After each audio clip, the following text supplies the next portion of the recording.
Hello, everybody. Michael Sellers, he breaks down this Signalgate fiasco in one of his articles on Substack. So let's have a look at it and see what's there. When the story first broke that a group of Trump administration officials accidentally invited a journalist into a Signal chat, where war planning was allegedly being discussed, social media lit up with mockery and outrage. Democrats called for resignations, Republicans scrambled to downplay the story. It was Hillary's private email server all over again, but with the teams reversed, and the partisan outrage a bit louder and more intense. But the partisan outrage tends to mask actual analysis and makes it hard to assess. Was this just an embarrassing political moment, the kind that comes and goes in the 24-hour news cycle, or was it something more serious, a genuine, meaningful breach of operational security that should concern us regardless of which political team we are on? Here's my take from the point of view of an intelligence professional, an attempt at a fair assessment. So, what actually happened?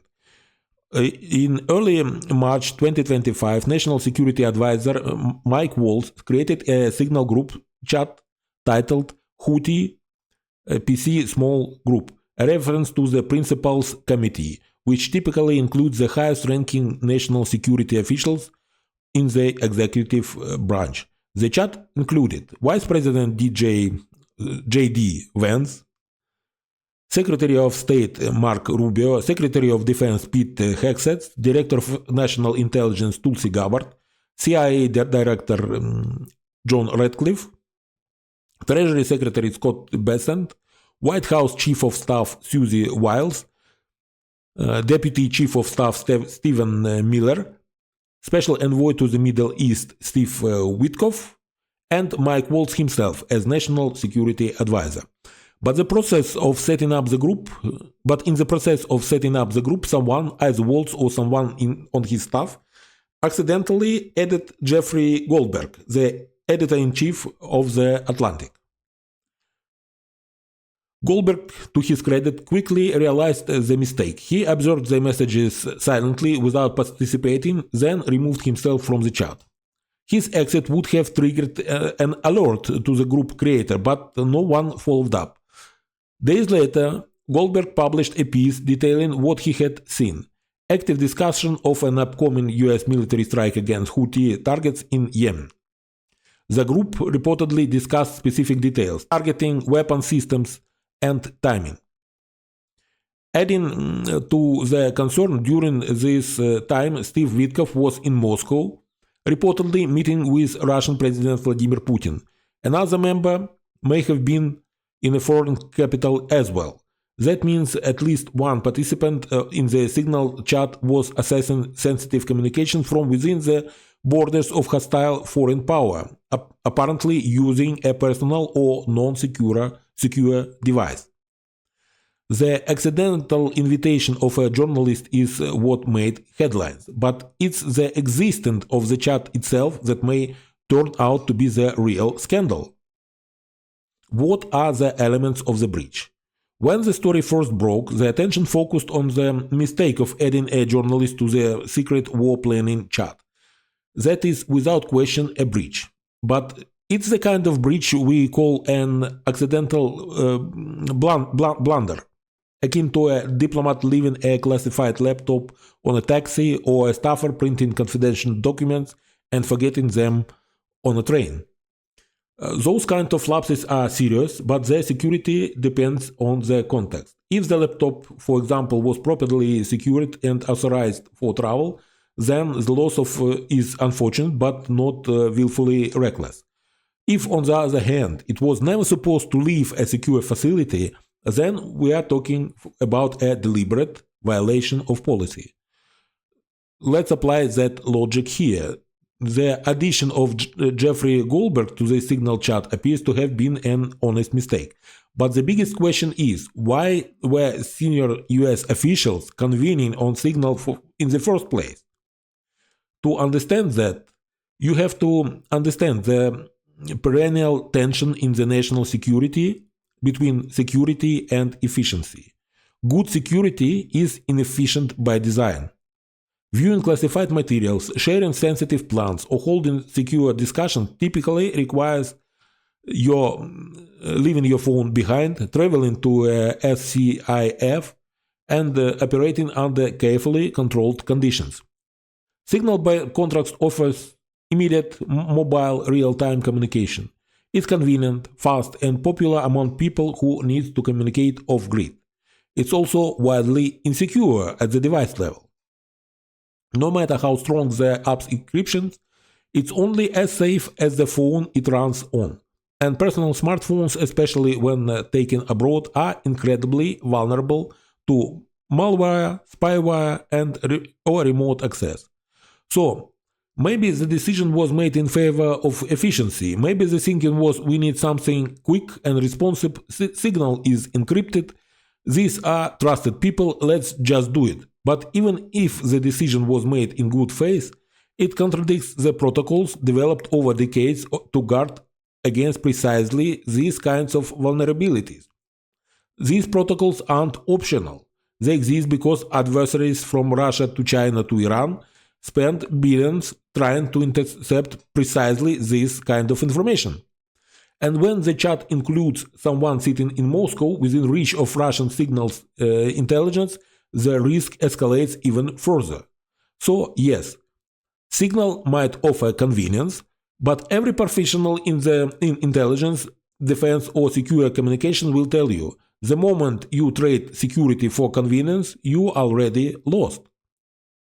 Was this about avoiding oversight? There is another possibility we can't ignore, that Signal wasn't chosen just for efficiency, but also for deniability.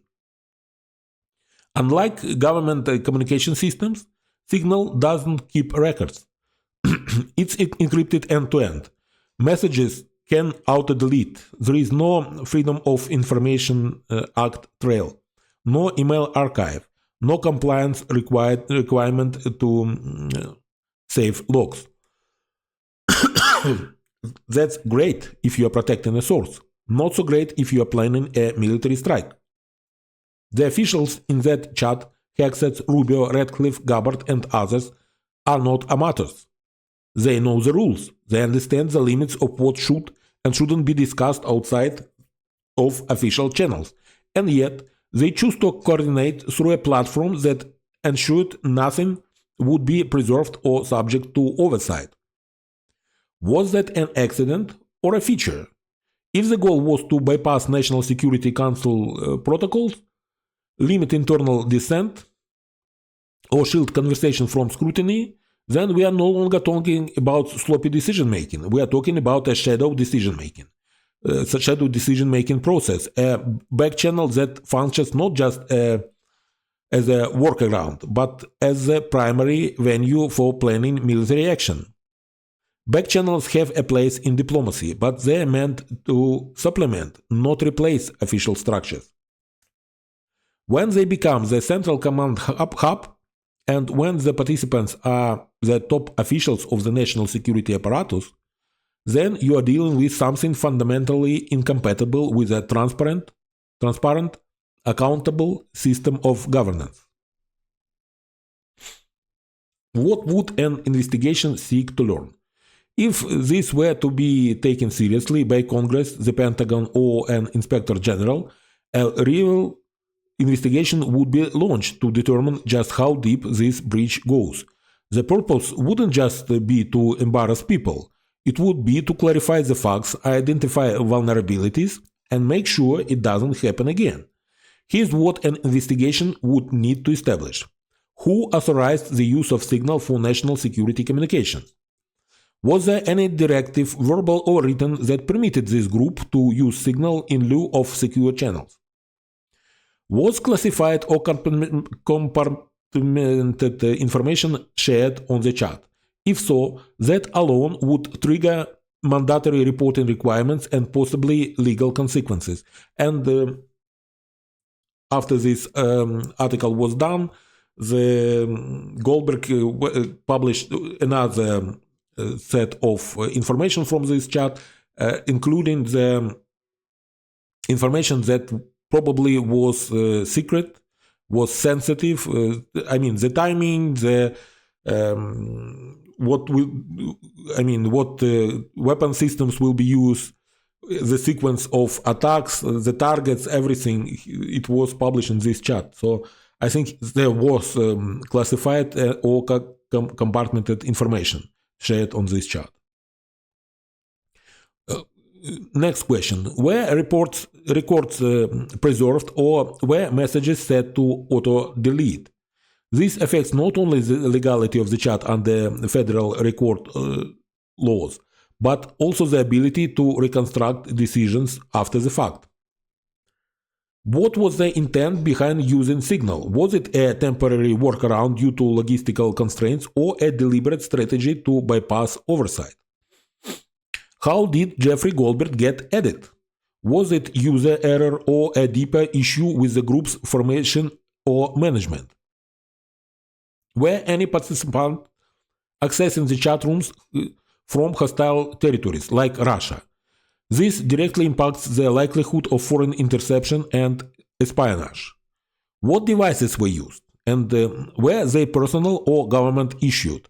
Device integrity is central to evaluating how secure the chat truly was. Did Signal serve as a primary venue for decision making, or was it supplemental? If key military decisions were made there, it changes the stakes dramatically. Have other informal channels been used by this group or others for similar purposes? This would determine whether this was an isolated incident or part of a broader pattern. This is just the chat that was dedicated to one small sliver of national security problems that were facing the USA. Problem with the Houthis. Was there similar chats for all other problems like Ukraine, like China, like Iran, like Israel, and how many such chats were or are still in existence? Were there post-incident efforts to cover up, minimize, or obscure the nature of the chat? Discrepancies between public statements and private record would be critical to assess. These are not partisan questions. They are governance questions. They go to the heart of how power is exercised, and whether it is subject to any constraints. Conclusion. In a functioning democracy, this would be investigated. In a normal, functional democracy, a security lapse of this kind, one involving senior leaders, military planning, and the use of unauthorized communication tools, would not be left to fade into the news cycle. There would be a thorough inquiry, a serious report, clear lines of accountability. But today it is not clear that we live in that kind of democracy. Inspectors general have been fired. Oversight mechanisms have been politicized. Congress is paralyzed by hyper-partisan gridlock, with Republican leadership unlikely to pursue answers that could reflect poorly on their own allies. And public fatigue with scandal has created a culture in which even serious breaches are dismissed as just more noise. But this can be dismissed. This isn't about petty politics or partisan sniping. It's about how national security decisions are made, who gets to make them, and whether any meaningful oversight still exists. The decision to use Signal to plan military action outside of official systems involving the highest level of government demands scrutiny. Not because it's juicy scandal, but because it's a sign of a larger erosion. A healthy democracy doesn't need outrage to function. It needs integrity, transparency, and systems that correct themselves when they go off course.